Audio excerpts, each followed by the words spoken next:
acetato, porque pues también debe de tener como 4 enlaces cada uno de las moléculas. Entonces se van a fusionar y van a formar el citrato, que es este que tenemos aquí. Posteriormente, con la enzima 2, se le va a quitar como un grupo OH a este citrato. Bueno, aquí tengo un ejemplo por decir, este citrato.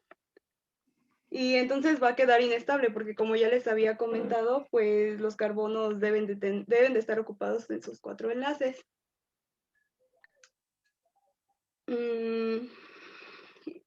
Y, perdón.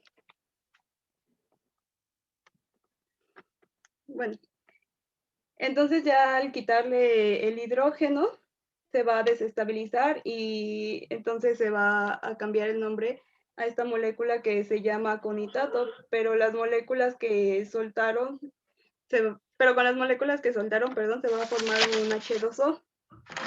Y después, bueno, para no confundirlos más bien, lo que pueden observar es que mediante esta enzima, por así decirlo, como que se van a fusionar. No sé si se dan cuenta que aquí tengo el OH y entonces se va a fusionar acá arriba. Y el hidrógeno se va a pasar acá abajo, entonces ya no se va a llamar citrato, sino se va a llamar isocitrato.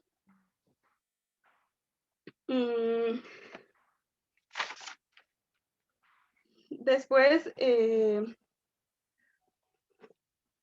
perdón, es que estoy un poco nerviosa. No te preocupes, estamos escuchándote bien. ¿Sí? Bueno, empiezo desde el inicio, es que siento que los confundí un poquito. Si quieres, para reforzarlo, está bien, no hay problema. Bueno, perdón, entonces, bueno, para entender esto, una regla es que los carbonos de la glucosa deben estar ocupados por 4 enlaces. Y entonces, mediante la primera enzima, que es la citrato sintasa, este acetil le va a pasar un hidrógeno al oxalacetato. Y entonces, pues se van a quedar, como por así decirlo, inestabilizados, porque necesitan tener sus 4 enlaces ocupados. Entonces, también aquí le vamos a quitar este acetil coenzima A y después se le va a agregar esta molécula de agua para que quede un hidrógeno y pueda estar como estabilizado. Y bueno, como les había comentado, este oxalacetrato y el acetil se van a fusionar y ya fusionados pues van a formar el citrato. El citrato también, bueno, mediante esta molécula se le da el nombre a este ciclo porque, como pueden observar, pues tiene 3 grupos de carboxilo. Aquí está uno, aquí está el otro. Bueno, aquí están los 3 grupos, entonces también por eso se le llama ácido cítrico o ácido tricarboxílico. Y bueno, posteriormente con la molécula, con la enzima 2, perdón, que pues se le va a quitar aquí como un hidrógeno, que diga un grupo OH, perdón, y entonces va a volver a quedar inestable. Y entonces también se le va a quitar esta molécula de hidrógeno. Y bueno, aquí tengo la imagen. Bueno, esta molécula que soltaron, este OH y este hidrógeno, pues van a formar agua. Y ya después se va, como por así decir, intercambiar y va a pasar a llamarse isocitrato. Como les había mencionado, pues como que se fusiona. Este OH pasa arriba y este hidrógeno pasa abajo y entonces ya se llama isocitrato. Posteriormente va a llegar la tercera enzima que se llama isocitrato deshidrogenasa, la cual pues va a llegar con un paquete de NADH, pero pues este paquete todavía no está, bueno, todavía no tiene como energía, se tiene que cargar. Entonces se le van a quitar 2 hidrógenos al isocitrato para poderlo cargar.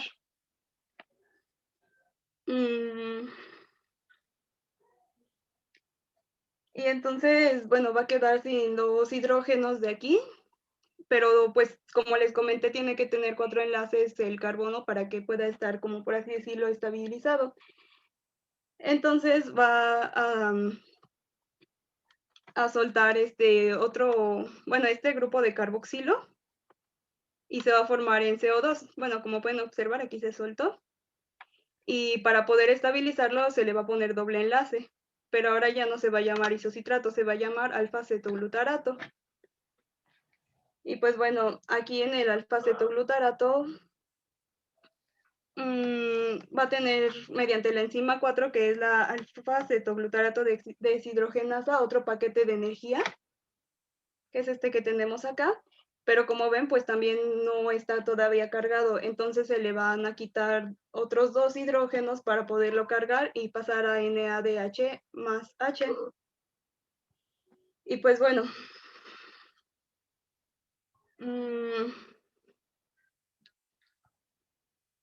aquí se le va a agregar la enzima que ya teníamos, que como les había mencionado, habíamos soltado, que es la de enzima CoA, y se va a llamar ahora succinato. Y ya posteriormente este succinato va a pasar a llamarse citrato, pero ¿cómo? Bueno, pues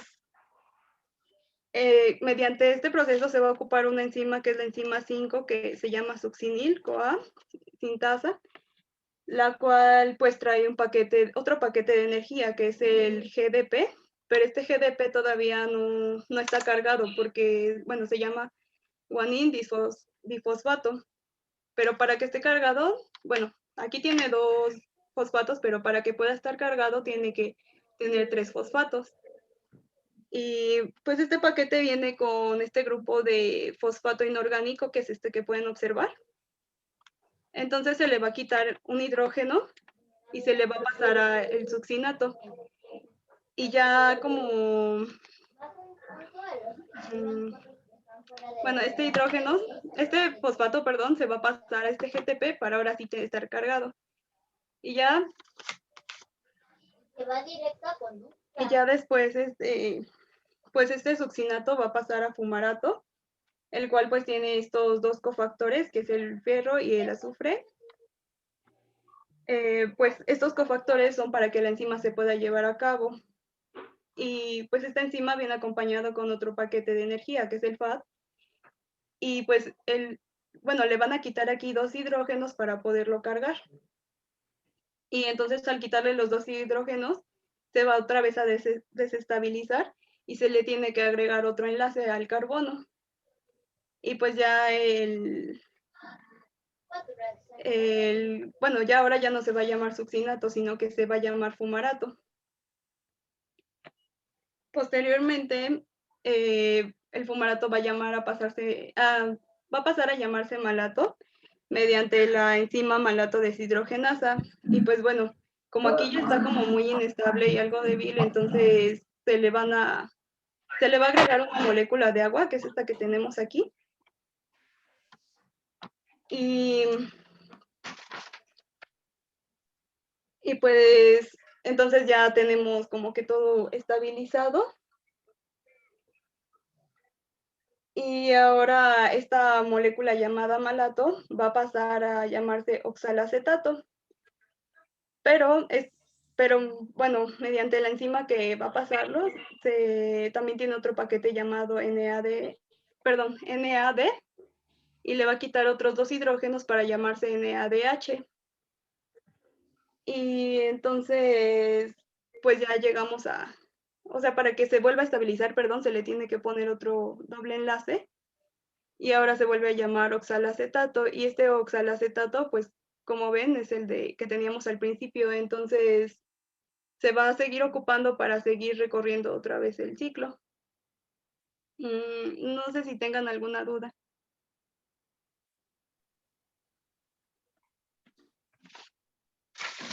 Bueno, Creo que no. ¿sí están entendiendo más o menos o quieren que me regrese a algún punto para explicarles mejor? Que les repitas todo. Ah, no. ¿Cómo van? ¿Cómo ven? Bien, Es bien. algo muy complicado. En realidad, mucha gente interpreta el ciclo de Krebs como el que produce energía, pero como nos va a explicar más adelante Erika, no es cierto. O sea, la única parte, digamos, que tiene parte de energía es el GTP, que se forma, que, bueno, en muchos libros lo trasladan inmediatamente como ATP, porque cumple casi la misma función que el ATP, ¿no? Pero en realidad lo que tiene de intención es formar elementos reductores, y esos reductores para generar potencial electroquímico, ¿sí? Entonces, si ustedes se fijan, pues lo principal es que se produce NAD y FAT reducidos, y bueno, se libera dióxido de carbono, ¿no? Pero la función principal, primordial del ciclo de Krebs no es producir energía, sino producir los insumos para producir energía. Entonces, digamos que esa es parte de la clave. Gracias a la generación del control de la energía atómica, en los años 50 se pudieron marcar los átomos de carbono, y entonces esto dio pie a averiguar, indagar si los átomos de carbono que ingresaban en el ciclo salían en la siguiente vuelta, como para decir, bueno, cuál era la dinámica de todo esto. Se marcaron los isótopos, y entonces se descubrió que después de la segunda o tercera vuelta era que empezaban a salir los carbonos que entraban. Quiere decir que también es un elemento muy importante, lo que conocemos como el ciclo de carbono. Entonces, bueno, todo este tipo de cosas es importante, porque más adelante ustedes en la carrera van a ver algunos aspectos fisiológicos, metabólicos, que tienen que ver con esto tan importante que es, digamos, un tipo de ciclo de ruta anfibólica, porque como nos explicaban, tiene que ver con cuestiones anabólicas y catabólicas. Entonces quiere decir que cumple ambos papeles. Ya más adelante vamos a ir viendo cómo se enlazan el ciclo de Krebs con diferentes rutas, y vamos a ver que es muy interesante ver cómo al final podemos tener efectivamente un mapa de rutas metabólicas donde hay entradas, salidas, ¿no? Y todas ellas están interrelacionadas, ¿sí? ¿Qué más nos vas a comentar, Nancy? Del ciclo de Krebs, todo. Bueno, es todo, pero voy a iniciar con la beta-oxidación. Muy bien, que es otra parte muy importante para entender todas las reacciones catabólicas que tienen que ver con la generación de energía. Y también les pido que pongan atención porque es un poco complicado el ciclo, ¿sí? Ok, adelante entonces. Bueno, ¿qué es la beta-oxidación? Pues es un proceso catabólico que oxida un par de átomos que sucesivamente en cada ciclo hasta que el ácido graso se descompone por completo en forma de moléculas de acetil-CoA. Y bueno, teniendo esta molécula, como ya nos había comentado el maestro, pues se puede entrar a otro ciclo, como es el ciclo de Krebs, o si no, pues se puede entrar a cuerpos cetónicos.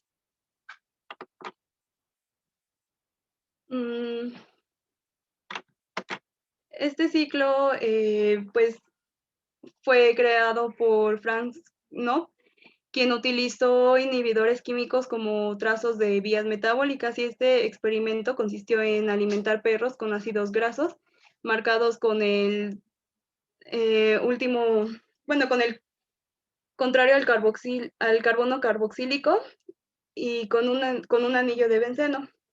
Los productos metabólicos de estos ácidos grasos que contenían un grupo fenilo fueron aislados en la orina de estos animales, y los perros alimentados con ácidos grasos marcados de cadenas pares excretaban en la orina ácido hipopúrico. La glicinamida del ácido benzoico, por el contrario, aquellos fueron alimentados por ácidos grasos de cadenas nones y excretaban ácido fenilacetoúrico. La glicinamida del ácido fenilacético, Dedujo que la oxidación de los ácidos grasos ocurre en la posición B referente al grupo carboxilo, y de no ser así, el ácido fenilacético sería oxidado hasta el ácido benzonoico. Y pues bueno, propuso que por lo tanto esta ruptura ocurre gracias a un mecanismo denominado beta-oxidación, en el cual el carbono beta es oxidado. Y fue hasta 1950 que el descubridor de la coenzima A que le fue posible aislar y caracterizar enzimas involucradas en este proceso. Y bueno, algunos puntos clave son que las moléculas de acetil pueden ingresar en el ciclo de Krebs y las coenzimas reducidas NADH y FADH sirven como donadores de electrones para la cadena respiratoria de la obtención directa de ATP. Y bueno, otro es que la carnitina es quien puede transferirse a los ácidos grasos de la cadena larga de la mitocondria. El transporte es al interior de las mitocondrias y el órgano principal es el hígado. Y pues bueno, este ciclo de la beta-oxidación consiste en 4 pasos y su principal función es formar energía. Como ya les había comentado, es de vía metabólica. Bueno, primero debe de haber una oxidación para este ácido. Y debe de haber una activación para este ácido graso. Y esta activación pues se va a dar en el espacio intermembrana. Y pues bueno, aquí vamos a tener acetil-CoA y este debe de pasar a la matriz mitocondrial, que es esta que tenemos acá. Pero debe de iniciar un proceso que es como les digo, que es la activación del ácido graso y la transferencia de acetil-CoA a la matriz. Y pues bueno, mediante la activación el ácido graso se va a combinar con el CoA para formar acetil-CoA. Y gracias a la unión de estas, mediante la unión de estas, se va a llevar a cabo la enzima tioquinasa. Y pues esta enzima le roba un grupo de fosfato y va a donar otro. Entonces, al robarle el grupo al ATP, lo convierte en AMP. Y bueno, ya el otro paso es la transferencia de acetil-CoA a la matriz. Y entonces el acetil-CoA que tenemos aquí se va a llevar a cabo gracias a la enzima CAD1 que se llama carnitina acetiltransferasa y pues de lo que se encarga es que va a transferir la molécula de acetil a una de carnitina y pues solo se va a quedar con el CoA para así poder pasar acá. Dentro de la matriz se va a encontrar otra enzima llamada CAD2, la cual va a separar de nuevo a la carnitina del acil. Y la carnitina va a volver a salir, entonces ya dentro del acetil se vuelve a juntar con otra molécula de coenzima A y nos va a quedar otra vez acetil-CoA. Y bueno, ya una vez que se dio la activación y la transferencia, va a iniciar con los 4 pasos que les había comentado. Y en el primer paso, va a transformar acetil-CoA a transdelta 2-enoil-CoA. Esta acción se va a dar mediante la enzima acetil-CoA deshidrogenasa, la cual le va a quitar un hidrógeno y pues ese hidrógeno se va a llevar a otro paquete de energía que tenemos para poderlo, pues sí, cargar de energía. En el segundo paso, la transdelta 2-enoil-CoA va a pasar a ser 3L-hidroxil-CoA y se dará por una enzima que es esta que tenemos aquí, que se llama enoil-CoA hidrasa, la cual en esta reacción pues se le va a agregar una molécula de H2O para pues poder darle este nombre.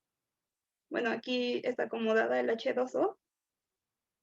Se va a dividir y se le va a poner un OH abajo del carbono y un hidrógeno arriba. Y ya el tercer paso, perdón, pues se va a dar por medio de la enzima 3L-hidroxil-CoA deshidrogenasa y pues va a tener otro paquete de energía que se llama NAD, perdón. Entonces, aquí pues va a haber una ruptura de la cadena y en esta última pues se va a producir acil-CoA y acetil-CoA gracias a, perdón.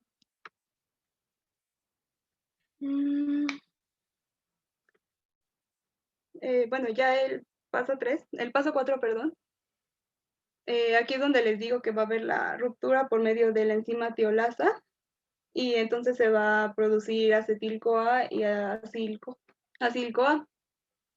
Y este acil-CoA que se produjo, perdón, va a regresar a iniciar de nuevo a este ciclo y pues durante este ciclo se va, como por así decir, como dar 7 vueltas y durante estas 7 vueltas se va a producir 8 acetil-CoA.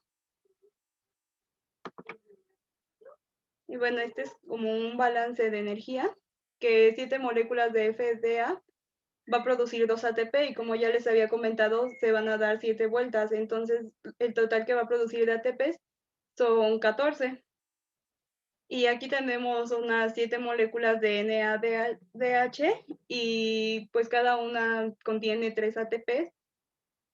Y como se dan 7 vueltas, se van a producir en total 27 ATPs y esto va a dar un subtotal de 35 ATPs.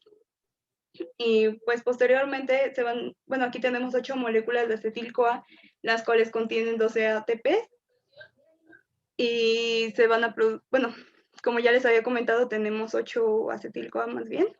Entonces se van a multiplicar por 8 y nos va a dar un total de 96 y lo vamos a sumar con los 35 ATPs que ya teníamos acá arriba y nos va a dar un total de 131 ATPs.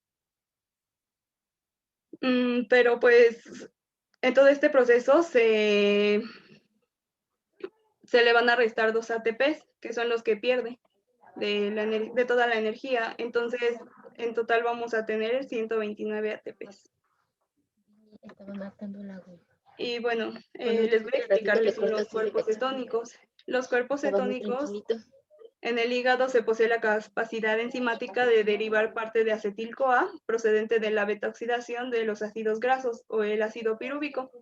Y sobre todo en estos periodos de excesiva formación de acetil-CoA hacia la producción de ácido acético transportado por la sangre hacia los tejidos periféricos. El ácido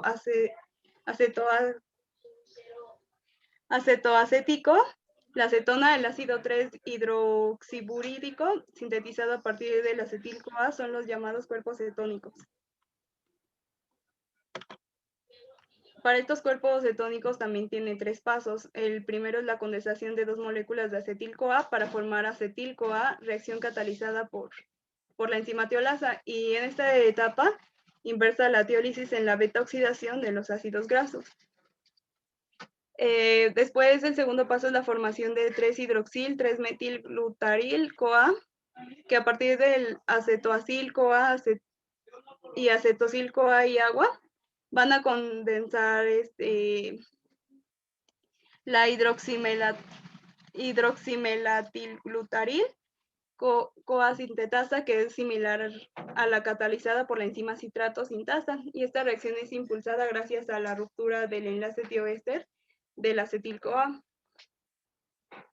Como tercer paso está la excisión de 3-hidroxil 3-metilglutaril CoA en acetato y acetil-CoA catalizada por la hidroximetalglutirliasa.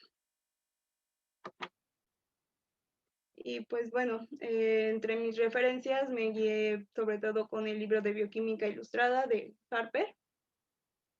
También encontré como una investigación de la beta-oxidación de energía y consumo.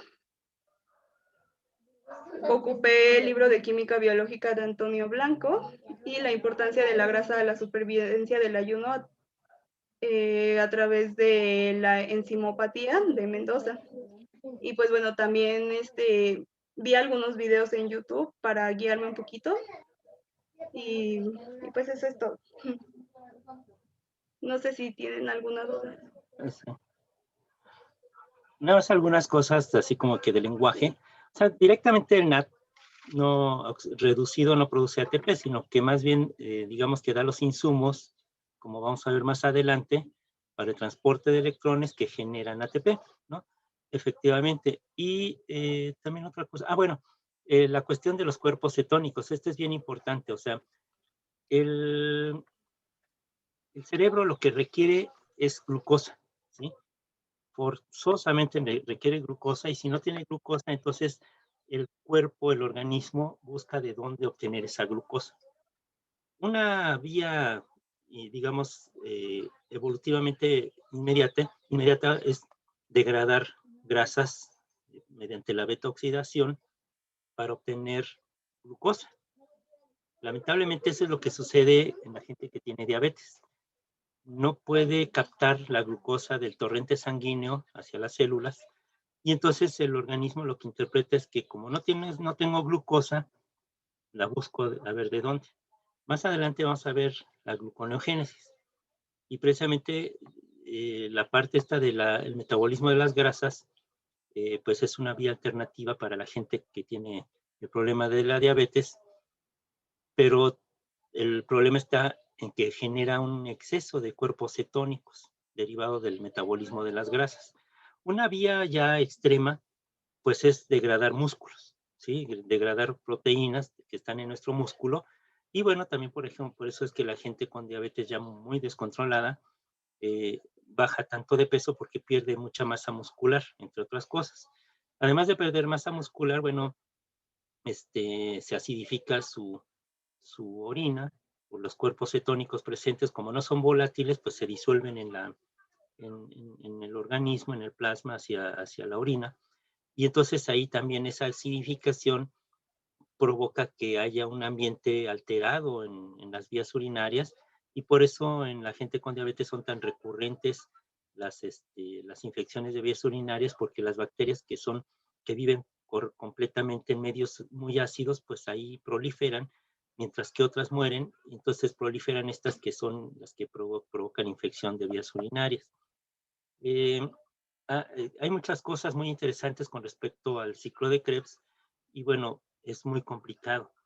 Hace un tiempo les mandé un rap, ¿no? Del ciclo de Krebs. Tiene algunas incorrecciones en la interpretación, ¿no? Pero digamos, se han generado una cantidad enorme de recursos didácticos para tratar de explicar el ciclo de Krebs. Es muy complicado. De hecho, hay gente que se dedica a la bioquímica que tiene graves confusiones con respecto a todo esto. Yo les había comentado que había sometido yo un libro a dictamen y uno de los revisores pues se puso a revisar la parte bioquímica exclusivamente, no la parte pedagógica ni nada. Y él decía que yo había afirmado que todas las reacciones eran oxidantes. Y yo le digo, bueno, es que no veo en qué parte del libro se menciona eso, ¿no? Ya busqué y busqué y no lo encuentro. Pero la otra vez que decía él que no era cierto que entraban, que eran 8 las reacciones y 8 enzimas. Si uno se pone a revisar los libros, pues efectivamente eso dice. Que haya muchas interconversiones y muchas partes intermedias, pues esa es otra cosa, pero si tratamos de hacer un tratado de bioquímica, pues en ese sentido, pues hay muchos libros de bioquímica. Yo no podría escribir un libro de bioquímica tan específico porque eso requiere mucho esfuerzo, mucho trabajo. Tengo años preparando un libro que va a ser de tablas de cuadros sinópticos para explicar las partes de la bioquímica, pero les juro, tengo como 10 años haciéndolo y no lo termino. ¿Por qué? Porque me encuentro más y más y más detalles, porque lo que pretendo es hacer un material muy didáctico. Pero me ha costado mucho trabajo, entonces me entretengo en otras cosas y de pronto retomo otra vez este libro, este compendio de cuadros sinópticos y no logro acabarlo. Entonces, es debido a que es muy, muy difícil explicar todo esto y yo lo entiendo, para ustedes también es difícil, sobre todo por la aparición de todos estos nombres. Sin embargo, más adelante nos vamos a tener que topar con todos ellos, o sea, vamos a tener que lidiar con esos nombres bioquímicos, con esos nombres químicos, y hay que ir preparándonos con trabalenguas para a lo mejor agilizar la forma de decir las moléculas, porque la verdad es que sí son nombres muy, muy complejos, sobre todo, bueno, en esta parte de la beta-oxidación. Ya vimos la importancia que tiene todo este metabolismo de las grasas. Hasta hace poco teníamos la idea de que el adulto no tenía o no podía producir grasa parda. Decíamos incluso que nada más cuando recién nacíamos, por eso es que, bueno, no sé si ustedes sepan, en los terremotos se han encontrado niños que están que han estado durante una semana o más enterrados, ¿no? Porque se cayó el hospital donde estaban y resulta que los sacan vivos, ¿no? Y entonces hay testimonios de estos niños que sobrevivieron al terremoto del 85 y que ahora son adultos plenamente adultos en plenitud, ¿no? Que lograron sobrevivir a este episodio tan tremendo que fue el, el terremoto del 85 y que ellos estuvieron más de 7 días enterrados. A mí me tocó trabajar en esa parte como voluntario por parte de la UAM en el hospital que colapsó, el hospital de ginecobstetricia, ¿no? Fue triste como ver como dos planchas enormes, o sea, era una estructura con unas varillas gigantescas, pero lamentablemente colapsó como un pastel. Entonces la parte del medio se hundió y las dos planchas que eran de concreto súper resistente, pues se vinieron encima y quedaron enterradas ahí muchas mamás y muchos de estos bebés que fueron rescatados con vida, gracias a esta grasa parda, que es la que utilizan los animales que hibernan. Pero se ha descubierto recientemente también que el adulto puede producir esta grasa parda y que ha sido una parte evolutiva muy importante porque, bueno, antes éramos cazadores y recolectores que tardábamos todo un día, días enteros buscando comida, ¿no? Y no encontrábamos comida y entonces caminábamos 10, 15 kilómetros al día buscando ese alimento y en el momento en que teníamos algún alimento disponible, comíamos hasta hartarnos, ¿no? Mientras no hubieran depredadores que llegaran a quitarnos la presa, o lo que encontrábamos, y entonces esta grasa parda nos ayudó a almacenar esta energía para épocas en las que no teníamos posibilidad de comer. Lamentablemente ahora con esta vida sedentaria acumulamos sin tener necesidad, o sea, tenemos la comida disponible, pero la señal del cerebro es cuando comes en exceso, ese exceso se acumula en forma de grasa. Y bueno, hasta hace poco se entendió, se conoció que esta grasa parda también que se produce nos ayuda a resistir periodos de ayuno muy largos, ¿sí? Entonces esto es muy, muy importante, muy interesante porque finalmente nos permite entender muchos de los procesos evolutivos, por qué comemos lo que comemos, por qué tenemos tanta adicción a comer más de la energía que consumimos. No somos capaces de regular eso, ¿no? De decir, bueno, no voy a comer tanto porque no lo necesito, ¿sí? Sino que comemos por esta cuestión evolutiva de comer mientras haya y cuando no haya, pues saber cómo le hacemos, ¿sí? Tratar de sobrevivir. Vi que consultaste por acá un número de la revista de la revista de Educación Bioquímica.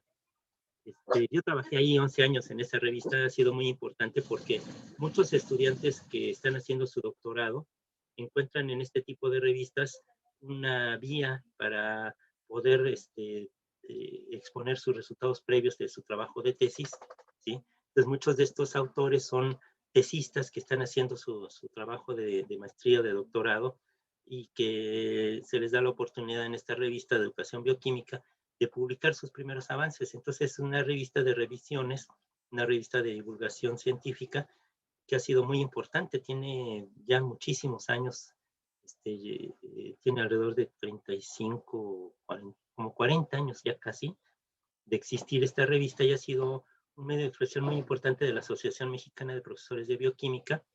Yo estuve trabajando por ahí del 99 hasta el 2, pues creo que es por ahí del 2010 más o menos, trabajé en esta revista y fue muy importante, muy enriquecedor para mí porque todos los que estaban en el comité editorial eran bioquímicos de laboratorio, ¿no? Y yo fui el primero bioquímico que se dedicaba a la educación. Entonces, fui recibido así como con cierta duda, ¿no? Pero pues permanecí ahí casi 11 años trabajando, entonces fue una experiencia muy agradable haber estado con estos profesores, estos investigadores tan importantes. Estoy viendo que utilizaste un blog, pero no sé, se llama así Energía y Consumo, ¿verdad? Sí, es que es de la UAM. Sí. Bueno, yo no lo conocía, interesante, a ver, vamos a revisarlo. Bueno, ok. De hecho, bueno, también hay un nutriólogo en Facebook que sube videos también explicando muchos temas de bioquímica y la verdad los explica muy bien. Si gustan, les puedo pasar también su página. Sí. No sé si sea uno que es guatemalteco, peruano o algo así, que tiene su Mm, canal. Y si no, yo se los voy a subir también porque este cuate es también muy, muy claro, muy, muy didáctico, muy buen divulgador. Sí, bueno. Ok, pues gracias y Tonantzin. Y bueno, ahora toca el turno de la transporte electrónico y la fosforilación oxidativa, que están pues muy relacionadas. Y tenemos a Erika Belén Rivera, ¿verdad? Rivera Maravillo, que nos va a exponer estos dos temas. Pues adelante y muchas gracias, Tonantzin. Recuerden que vayan llenando su rúbrica, porque la van a enviar al final de las exposiciones, ¿sí? Ok. Entonces, adelante. Si no, después se les olvida, ¿no? Se les olvida quién dijo tal cosa, quién expuso tal cosa. Entonces, para que no suceda, pues vayan llenándola lo más inmediatamente posible. Ok, entonces, tú estás compartiendo la pantalla, ya la estamos viendo. Y comenzamos. Bienvenida. Ok, gracias. Buenos días, compañeros y profesor. Yo soy Erika Maravillo y voy a explicar el tema de cadena de transporte de electrones y fosforilación oxidativa. Bueno, la cadena de transporte de electrones también es conocida como cadena respiratoria. Es un conjunto de portadores de electrones situados en la membrana interna, con un orden creciente de afinidad electrónica. Esta reúne y transporta equivalentes reductores y los dirige hacia su reacción final con el oxígeno para así poder formar agua. ¿Cuál es el objetivo? Bueno, pues el objetivo es aumentar la gradiente electroquímica desde la matriz hacia el espacio intermembranal. Por otro lado, la fosforilación oxidativa es el mecanismo mediante el cual las células aerobias fabrican ATP. Aquí puse una imagen en donde se observan las partes de la mitocondria. Específicamente nosotros nos vamos a centrar en las crestas, que es en donde se lleva a cabo pues este proceso. Como ya lo mencioné, la fosforilación oxidativa es el proceso en el que la energía generada mediante la cadena transportadora de electrones se conserva por la fosforilación del ADP para producir ATP. Esto es explicado por la teoría quimiosmótica que fue propuesta por Peter Mitchell en 1961, en donde menciona que estos dos procesos son acoplados mediante un gradiente de protón a través de la membrana mitocondrial interna, que a su vez impulsa la síntesis de ATP. Antes de empezar a explicar este proceso, es importante mencionar que para que se lleve a cabo la cadena respiratoria, se deben tener en cuenta o deben de existir complejos, los cuales se encuentran en las crestas. Estos complejos son los que se ven en pantalla. El complejo 1 es llamado NAD-deshidrogenasa o NAD-ubiquinona oxidorreductasa. El complejo 2 es succinato deshidrogenasa. Complejo 3, citocromo BC1 o citocromo reductasa. El complejo 4 es llamado citocromo A1, A3 o citocromo oxidasa. Y el complejo 5, que particularmente participa en la fosforilación oxidativa, es llamado ATP sintasa. El complejo 1, NAD-deshidrogenasa, está formado por flavoproteínas y 8 centros de hierro azufre. El complejo 2 está formado por la enzima succinato deshidrogenasa, de ahí el nombre, y este se asocia con 3 centros hierro-azufre. El complejo 3 contiene los citocromos A1 y A3. No, perdón. El complejo 3, en él se encuentra solamente un complejo de hierro-azufre, y en el complejo 4 está compuesto por citocromos A y A3 y 3 iones de cobre. En el complejo 5 está la enzima ATP sintasa, justamente también de ahí el nombre, la cual antes era llamada partícula F.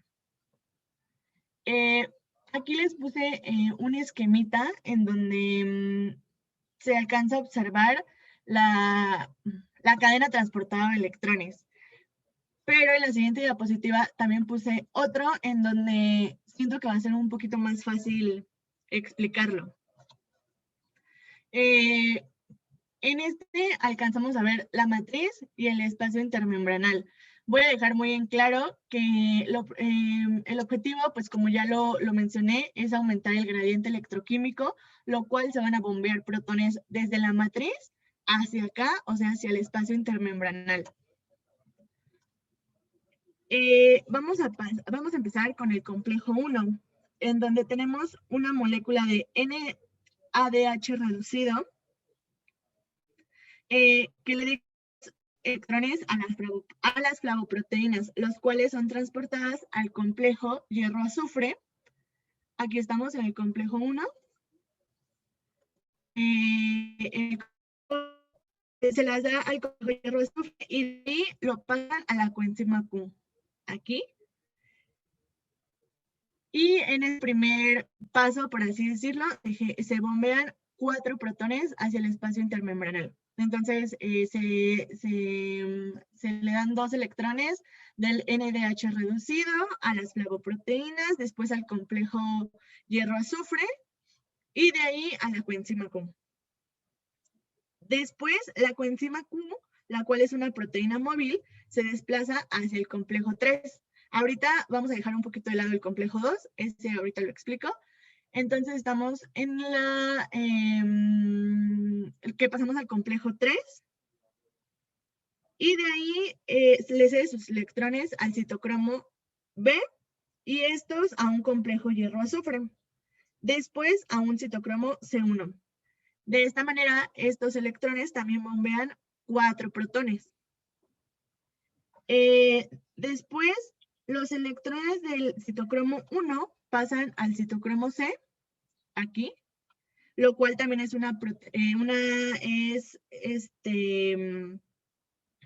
este citocromo C es movible, por así decirlo, es como un carrito, funciona como un carrito que transporta los electrones al complejo 4. De esta manera, hace que se bombeen 2 protones hacia el espacio intermembranal, hacia acá. Y finalmente, estos electrones recorridos por toda esta cadenita, por así decirlo, son aceptados por el oxígeno. ¿Para qué? Para formar agua. Es decir, en el complejo 4 se cataliza la reducción de 4 electrones de oxígeno para poder formar agua, como se alcanza a ver aquí la reacción. En el complejo 2 tenemos el succinato y el fumarato. Esto lo vimos anteriormente en el ciclo de Krebs.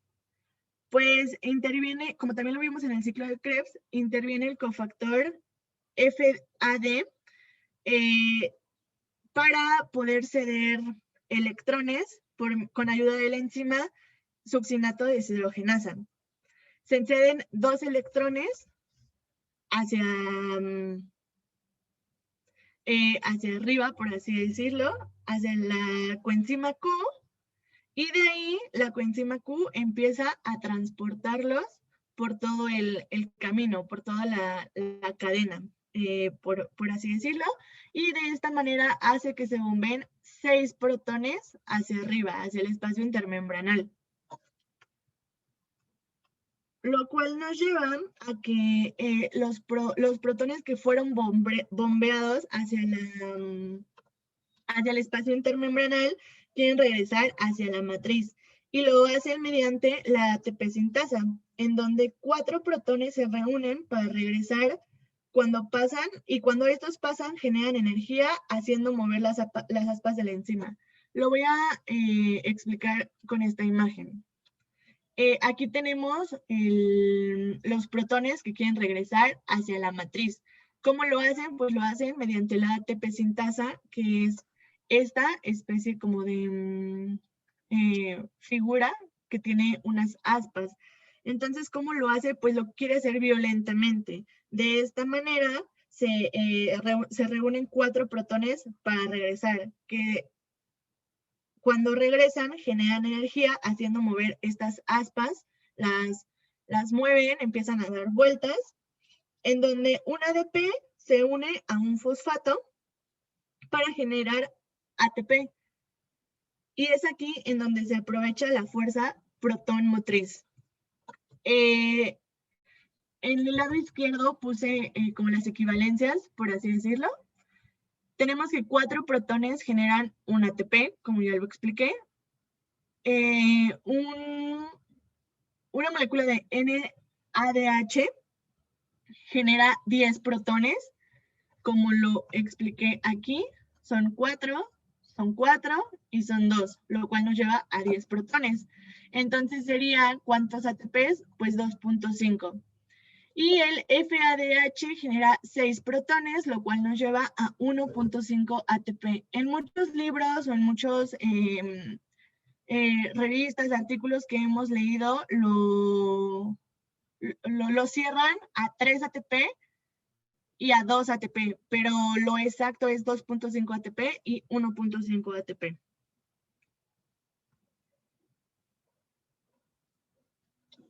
Bueno, y después tenemos los inhibidores del transporte electrónico. Gran parte de la información acerca de la cadena respiratoria se obtiene por medio del uso de inhibidores. Esto se ha proporcionado un conocimiento respecto al mecanismo de acción de varios venenos, mismos que se clasifican como inhibidores de la cadena respiratoria. Aquí puse unos ejemplos. El primero son los barbitúricos, los cuales inhiben el transporte de electrones mediante el complejo 1 al bloquear la transferencia del complejo hierro-azufre hacia la coenzima Q. La antimicina A y el dimecarprol inhiben la cadena respiratoria en el complejo 3. El ácido sulfhídrico, monóxido de carbono y el cianuro son los más clásicos, y estos inhiben el complejo 4 y en consecuencia pueden suspender por completo la respiración. El malonato inhibe la fosforilación oxidativa mediante la inhibición del transportador de ADP hacia adentro de la mitocondria y de ATP hacia afuera de ella. El atraciclócido es un antibiótico que se bloquea por completo la oxidación y la fosforilación oxidativa al bloquear el flujo de protones por medio de la ATP sintasa. Relacionado a esto, me tocó explicar sobre la intoxicación por monóxido de carbono y de cianuro. El cianuro se utiliza industrialmente, se puede utilizar o se puede emplear para producir papel, textiles, plásticos, etc. Estos afectan directamente a funciones vitales como la respiración celular en el caso del cianuro y el transporte de oxígeno de la sangre en el caso del monóxido de carbono. Tras la inhalación, ambas sustancias pasan al torrente sanguíneo, donde van a llegar con suma facilidad y de forma rápida al cerebro, al corazón, a los músculos y a otros órganos. En el lado izquierdo podemos ver una imagen en donde explican como los primeros síntomas, qué se debe hacer y cómo se debe prevenir. Los primeros síntomas pueden ser dolor de cabeza, náuseas o vómito, falta de aire, palpitaciones, desmayos o convulsiones, mareos, falta de fuerza y lo más drástico puede ser la muerte. ¿Qué se debe hacer? Se deben abrir las puertas y ventanas para así tener una ventilación rápida en la habitación en donde se esté generando esto. Salir del ambiente contaminador y concurrir al hospital más cercano.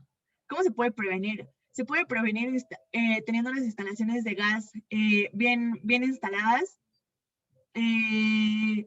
no tener tanto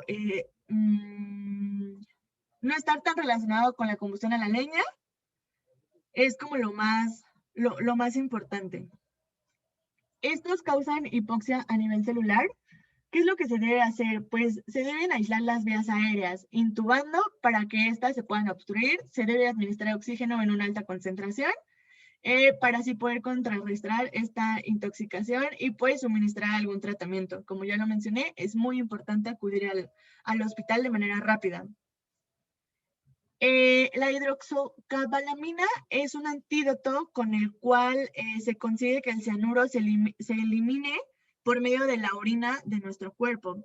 Es un precursor de la vitamina B12A y la protabamina de la vitamina B12. Por otro lado, tenemos el transporte de electrones desacoplado. Las proteínas desacoplantes disipan la energía oxidativa al reubicar protones a través de la membrana mitocondrial interna sin requerir síntesis de ATP. Un ejemplo muy conocido o el más famoso es la UCP1, por sus siglas en inglés. También es llamada la termogenina. Esta se encuentra solamente en las células, esta se encuentra solo en las mitocondrias de la grasa parda. Es una forma de tejido adiposo que está presente en los neonatos humanos, en los cuales ayuda a estabilizar la temperatura corporal, y en los mamíferos que hibernan. Constituye alrededor del 10% y su energía se disipa en forma de calor. También tenemos la UCP2 y la UCP3. Se localizan en diversos tejidos, pero aún se desconocen las funciones. Esto nos lleva al proceso de termogénesis, el cual es el proceso completo de generación de calor por medio de la grasa parda. Se denomina termogénesis hormonodependiente y está regulado por la hormona norepinefrina. Finalmente, también me tocó hablar un poquito sobre la isquemia, la cual es la falta de suministro de sangre a una parte del cuerpo. Proceso en el que, o también se le conoce como el proceso en el que el flujo sanguíneo es inadecuado. Este sufrimiento celular puede ser muy intenso, como para causar la muerte celular del tejido, es decir, la necrosis. Se clasifica en isquemia crónica y en isquemia aguda, y puede existir la isquemia cerebral, renal, miocárdica, intestinal o crónica.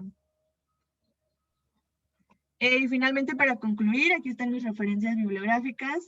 Fueron bastantes, pero en donde más me centré fue en un video en YouTube, en donde me ayudó a entender bastante la cadena transportadora y la fosforilación oxidativa, y en el libro de Harper y de Mackey, que los dos son de bioquímica. En esos dos encontré demasiada información muy relevante. Y sería todo por mi parte. Muchas gracias. Ok, muchas gracias. Hay muchas historias ligadas a este aspecto. Muchas historias de ego, de hecho. Bueno, una de ellas tiene que ver con una profesora que una vez, bueno, ya no trabaja en la UAM, pero una vez le pidió a sus alumnos exponer temas así, de esta manera, ¿no? Y entonces les dijo, no sabían los chavos, ¿no? Los primeros días les dijo, tú vas a exponer esto, tú vas a exponer aquello, ¿no? Y a 3 chicas les dijo, tú vas a exponer el ciclo de los ácidos tricarboxílicos. Tú vas a exponer el ciclo del ácido cítrico. Y tú el ciclo de Krebs, ¿no? Y obviamente el día de la exposición expone la primera, y luego exponen las otras 2, y les dice, bueno, tú tienes 10, las otras 2 están reprobadas porque copiaron. Le dice, profesora, es que son lo mismo. Dice, no, ¿cómo va a ser lo mismo? Son cosas distintas. Y entonces, obviamente, yo como coordinador tuve que entrar ahí a la controversia y pues hacerle entender a la profesora esta que eran lo mismo, ¿no? Que era lo mismo ciclo de Krebs que ciclo de los ácidos tricarboxílicos. Tener que explicarle a detalle, pues, por qué recibían esos nombres distintos, ¿no? Pero que eran lo mismo. Y bueno, pues, de todos modos, ella seguía montada en su macho, que porque las chicas tenían que haberle aclarado y no llegar el día de la exposición a exponer lo mismo, ¿no? Para que vean nada más el tamaño del asunto, ¿no? Con Peter Mitchell hay una historia muy curiosa. él no era bioquímico, él se dedicaba más a la microbiología y por eso los bioquímicos estaban muy enojados porque como un bioquímico, un no bioquímico venía a querer enderezarles la plana. Ya les había comentado de los transportadores, ¿no? Este paradigma de que los transportadores llevaban de un lado a otro de las membranas las moléculas y bueno, tenían ese paradigma y estaban casados con él y no querían abandonarlo. Gracias a eso, por querer desmentirlo, avanzaron muchísimo las técnicas, se hicieron cada vez más refinadas, ¿no? Pero por tratar de desmentirlo. Y afortunadamente, bueno, en un congreso que hubo de bioquímicos, pues tuvieron que darle la razón, no del todo decían, pero le dieron la razón a Mitchell. Mitchell, dicen las malas lenguas, se casó con una señora que tenía mucho dinero para poder financiarse sus investigaciones, porque obviamente, pues como no era bioquímico y estaba investigando bioquímica, pues no le querían dar dinero. Ya después lo compensó seguramente con la obtención del premio Nobel. En el año 72, me parece, le concedieron el premio Nobel después de haber reconocido pues, que tenía razón con respecto a su famosa teoría quimiosmótica. Y les digo, esta es una historia de egos porque, por ejemplo, aquí en la UNAM, Marita Tueva y su esposo se han dedicado durante toda su vida como investigadores a estudiar las mitocondrias. Entonces son autoridad, ¿no? Autoridad, claro. Y bueno, además de la revista de Educación Bioquímica, hay un folleto que se edita cada año, que es el mensaje bioquímico. Este mensaje bioquímico se produce cada año porque se juntan la Asociación Mexicana de Profesores de Bioquímica y la Sociedad Mexicana de Bioquímica y presentan una semana de la bioquímica. Bueno, hasta antes de todo esto de la pandemia era en la Facultad de Medicina por lo general.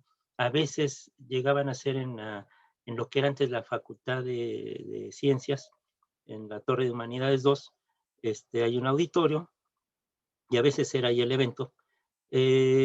Rara vez salió de CEU, pero lo importante ahí era precisamente esta batalla de egos, ¿no? El doctor Moreno, que después se fue a cardiología, tenía su grupo de investigadores que se dedicaban a estudiar estos complejos de la cadena respiratoria, pero había otro del doctor Martínez que estaban en pugna, ¿no? Y entonces unos publicaban y los otros que tenían otras teorías, ¿no? Porque ha habido diferentes interpretaciones de la cadena respiratoria, querían al mismo tiempo publicar su parte para decir, bueno, es que ellos están mal, y los otros decían, no, los que están mal son ellos. Y entonces en la revista teníamos que llegar a la conclusión de que teníamos que publicar al mismo tiempo los estudios de Martínez y otros doctores y los de Moreno, porque pues si no, entonces iba a haber réplicas y esto no íbamos a llegar nunca a nada. Entonces había números extraordinarios de la revista de Educación Bioquímica dedicados exclusivamente a la cadena respiratoria, donde teníamos que publicar tanto una parte como el otro, ¿no? Para que vean las guerras de ego que hay, ¿no? Con respecto al monóxido de carbono hay historias muy tristes, ¿no? O sea, la gente que en épocas de frío, para calentarse, mete un anafre ahí a su cuarto, viven ahí hacinados, se duermen todos en un cuarto con el anafre ahí calentándolos y pues ya no se despiertan, ¿no? O sea, es una muerte silenciosa porque la hemoglobina tiene mucha afinidad, mucha más afinidad por el monóxido de carbono que por el oxígeno. Y entonces, bueno, prefiere unirse al monóxido, transportarlo, en lugar de transportar oxígeno, y entonces la gente pues no se despierta, o sea, se duerme y es una muerte indolora, como explicaba Erika, es una muerte en la cual, si te das cuenta pues de la fuga y todo eso, sientes que empiezas a tener problemas respiratorios, pues abres la ventana y todo, pero si estás dormido, no te das cuenta y ya no despierta. Son historias tristes que hay con respecto al monóxido de carbono y bueno, los demás bloqueadores. ¿Cómo te mata el cianuro? Pues no te mata, dicen, te envenena, no, te mata por asfixia. O sea, se corta la cadena respiratoria y donde respiramos es en las mitocondrias. O sea, lo que se da en los pulmones es un intercambio gaseoso, pero donde respiramos realmente es por las mitocondrias. Hay un artículo muy bonito, se los voy a enviar, también de Mina Königsberg, que después es de mí, estuvo ya ella en mi lugar de la UAM Iztapalapa, en el comité editorial. Tiene un artículo muy bonito, muy didáctico, muy sencillo, que se llama así, precisamente, respiramos por los pulmones o por las mitocondrias, ¿no? Y también hay un libro que les recomiendo muchísimo que se lo lean, está en línea seguramente, de Antonio Peña, que se llama Membranas. Entonces ahí nos explica todas las diferencias de manera muy sencilla, igual que el libro de Antonio Peña y de Dreyfus, Georges Dreyfus, que se llama Bioenergética. Precisamente hay un libro de bioenergética en la colección La Ciencia desde México y otro libro solamente de Antonio Peña, que es el de mitocondrias, ¿sí? Entonces, por ahí consíganselo. Y nada más que la nomenclatura de los ácidos, cuando ustedes anteponen, ponen el prefijo ácido, deben de terminar con ico, ¿no? Ácido málico, por ejemplo. Pero si ustedes no ponen la palabra ácido, deben de ponerlo como malato. O sea, el malato y el ácido málico son lo mismo. Nada más que en la nomenclatura el prefijo ácido debe ir acompañado al final de la terminación ico. Y si ustedes no ponen ácido, pues deben de terminarlo en ato, ¿sí? Bueno, como una especie así de preparación para dejar que nuestra siguiente expositora se prepare, les voy a comentar, les voy a compartir más o menos qué es lo que estoy haciendo ahorita en las madrugadas, por eso es que luego me ando bien desvelado, porque estoy asistiendo a un congreso hasta hoy, un congreso de global académico, no sé si lo están viendo ahí.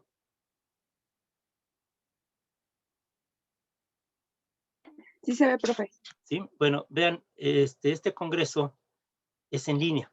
Yo ya participé en uno en Australia, entonces era igual en la madrugada estar escuchando y participando.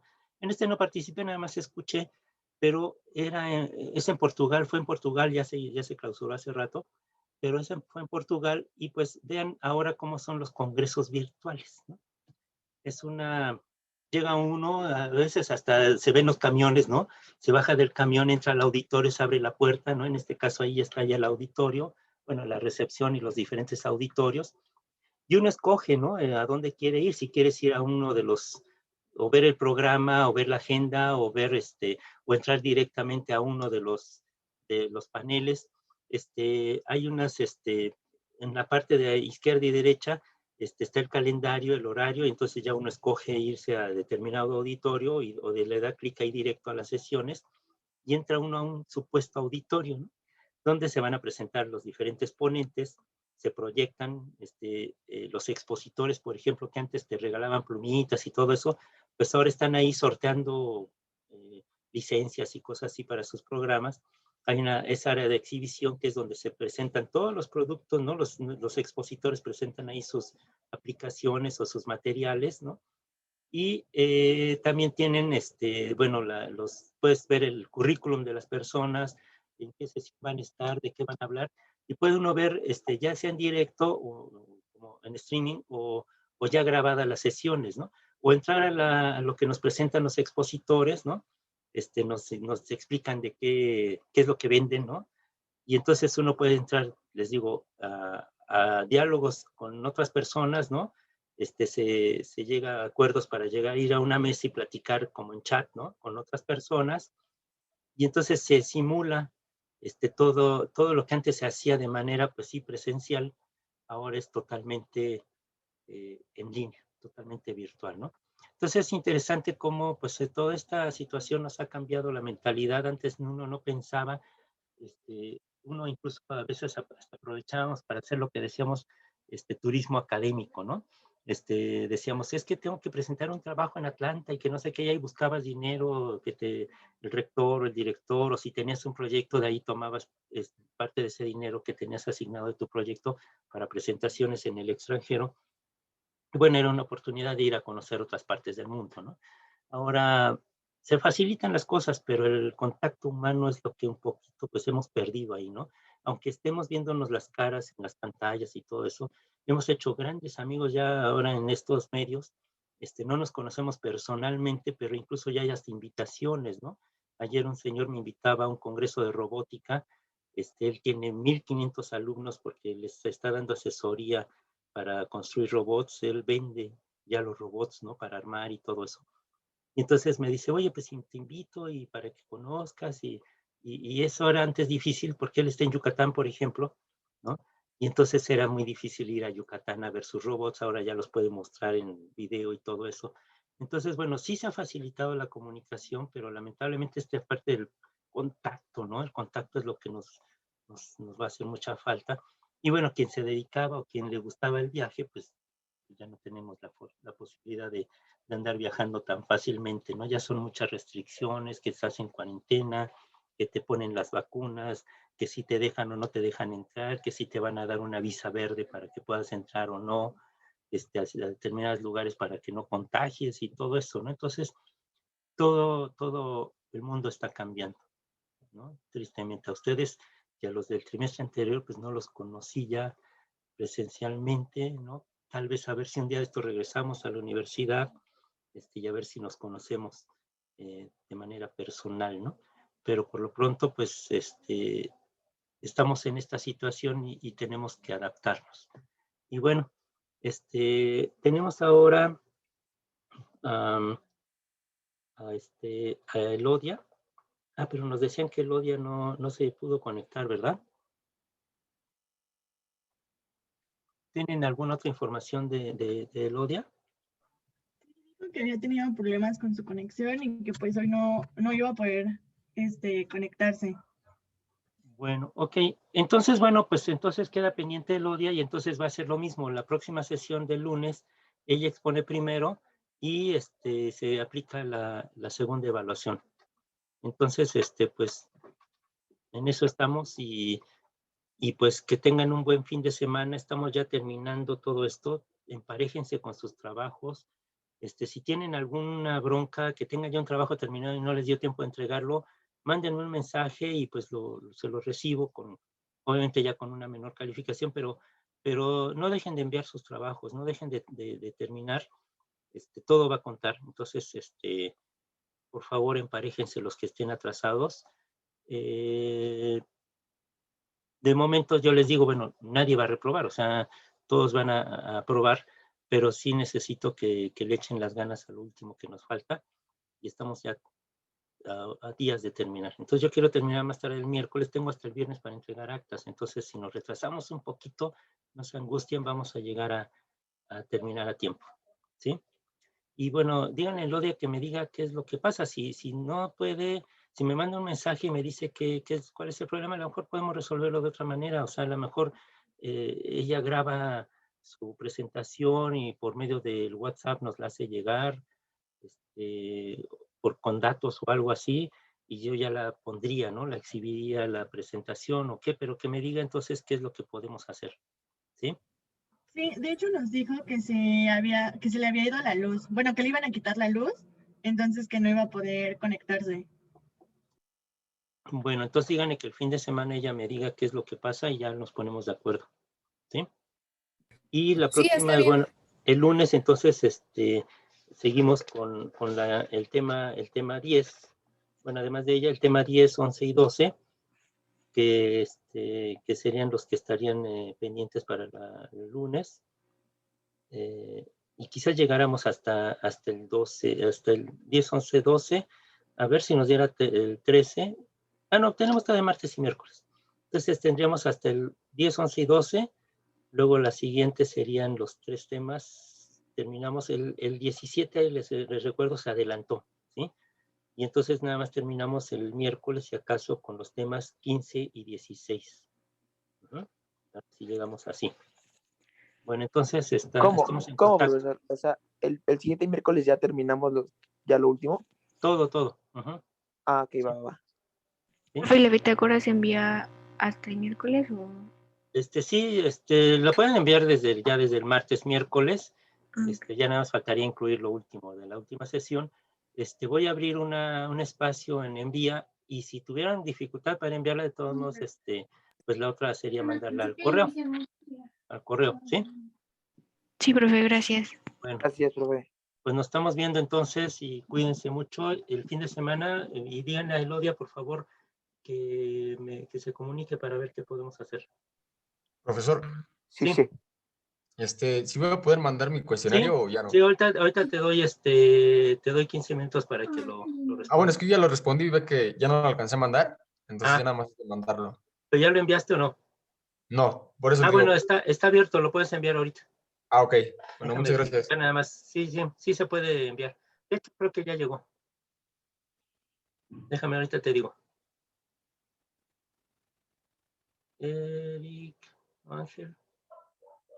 No, entonces no ha llegado, entonces sí te pido si lo envías por favor ahorita, yo ya lo recibo. ¿Sí? Bueno, nos estamos viendo. Gracias, hasta luego. Envíalo, Eric. Gracias. Ya lo mandé, profesor. Ok, bien. Sí, ya llegó. Okay. Ok, bueno, muchas gracias. Hasta luego. Hasta luego.